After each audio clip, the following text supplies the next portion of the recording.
Assalamualaikum warahmatullahi wabarakatuh. Perkenalkan, kami dari kelompok 9. Materi yang akan kami bawa adalah dualitas dan sensitivitas dengan topik pembahasan perubahan nilai kanan. Dalam kelompok 9, kami ada 5 anggota. Yang pertama ada Haryanto Prasetyo dengan NIM belakang NIM 1810511058 dan Haikal Rahman Nizar 1810511007 dengan Muhammad Fatur Rahman 1910511058, Syafis Amiero Wisesanandar dengan NIM 1810511044 dengan Ahmad Cesar Balbo 1910511123.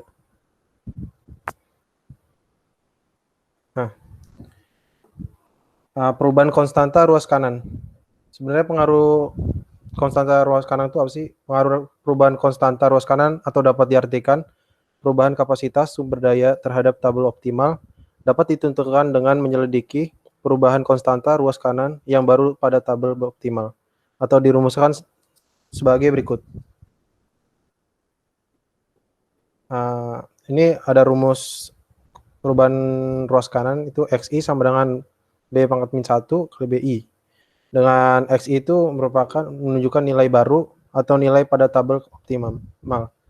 Dengan B pangkat min 1 itu merupakan matriks di bawah variabel basis awal pada tabel optimal. BI merupakan kolom ruas kanan dalam model original.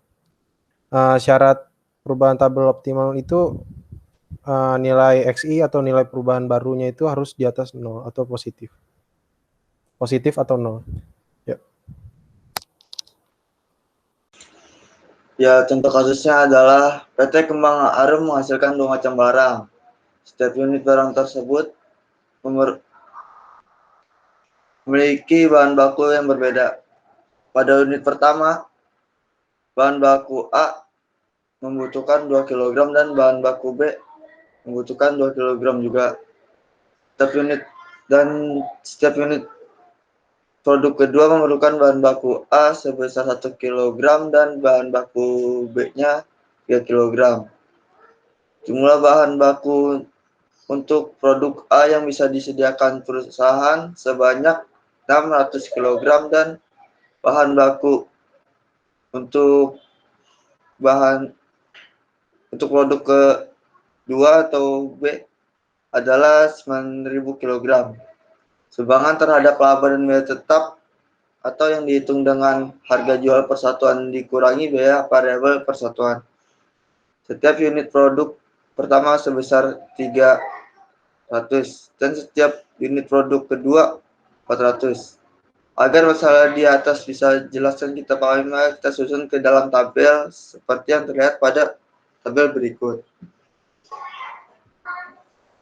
Di sini ada produk bahan baku A dan B dan kebutuhan bahan-bahan baku sebagai berikut. Produk 1 memiliki produk bahan baku A sebesar 2 dan produk 2 memiliki bahan baku 1. Dan untuk B, untuk kebutuhannya produk 1 bahan baku B adalah 2 dan produk 2 bahan baku B adalah 3. Kapasitas maksimum untuk produk bahan baku A adalah 6.000 dan kapasitas maksimum untuk bahan baku B adalah 9.000.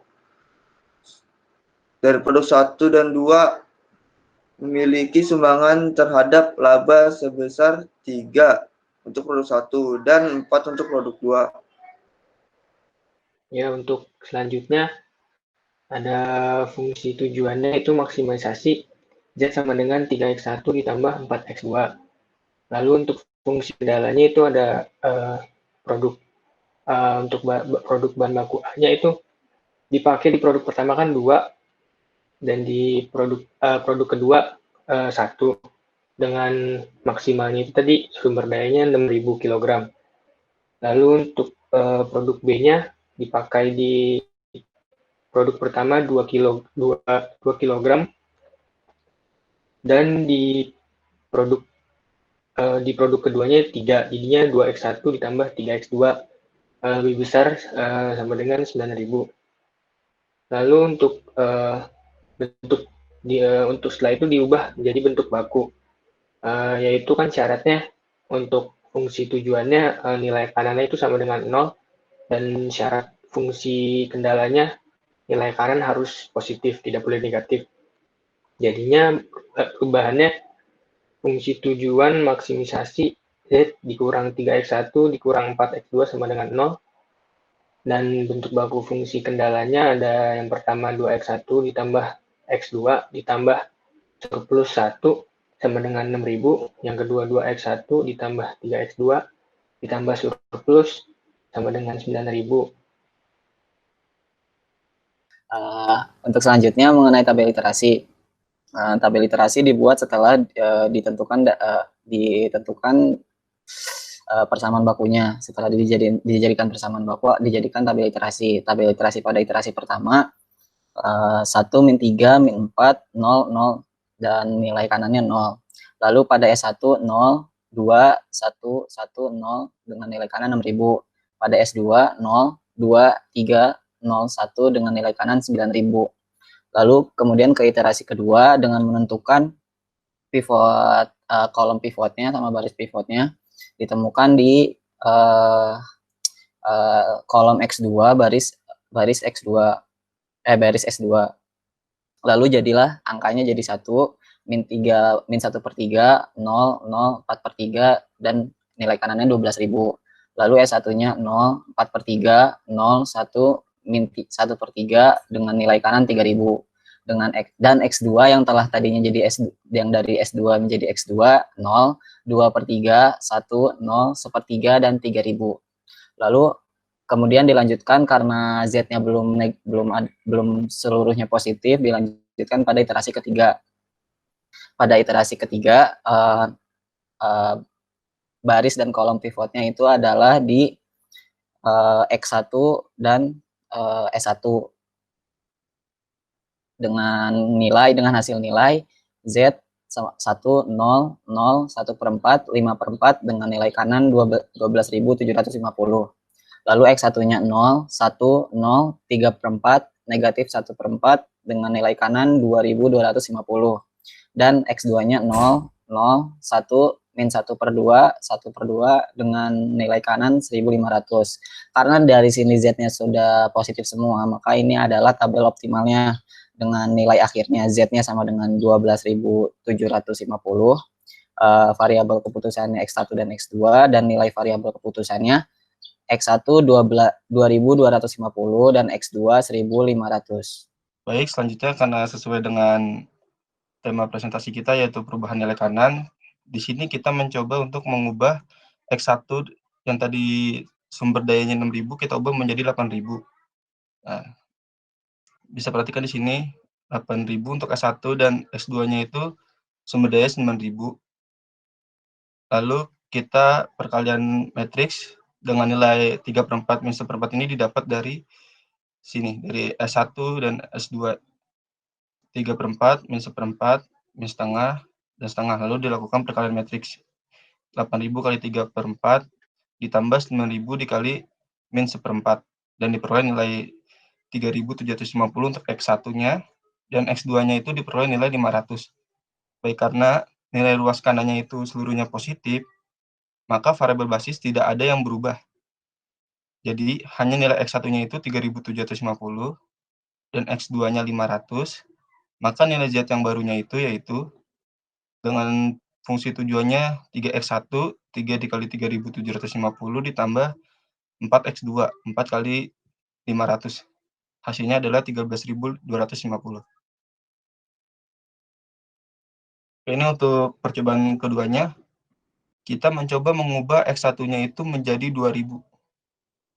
Angkanya sama seperti yang tadi. Jadi untuk sumber daya X1-nya kita ubah jadi 2.000 dan S2-nya kita ubah, dan S2-nya itu sumber daya 9.000. Lalu dilakukan perkalian matriks. Dan ternyata di X1 itu minus 750. Walaupun S2-nya itu tidak minus, positif 3.500. Nah, di sini kita coba dulu untuk melakukan menghitung nilai Z. Nilai Z yang baru itu 3 dengan fungsi tujuan 3x plus 4x. Maka Z-nya itu 3 kali min 750 ditambah 4 kali 3.500. Hasilnya 11.750.